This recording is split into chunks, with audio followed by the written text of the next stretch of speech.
Снимаем обзор на то, как заводится Honda Fit в мороз минус 35 градусов. Морозы стоят уже второй день. Вот у нас сколько показывает термометр. Резкость наведем.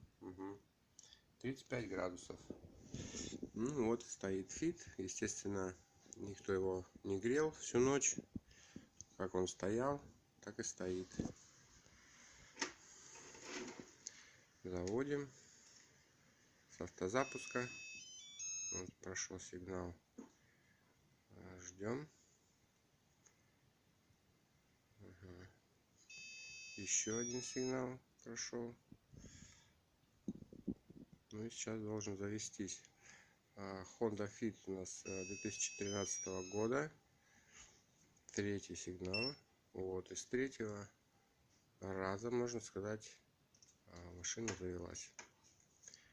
Ну, собственно, вот так заводится машина Honda Fit 2013 года в минус 35 градусов.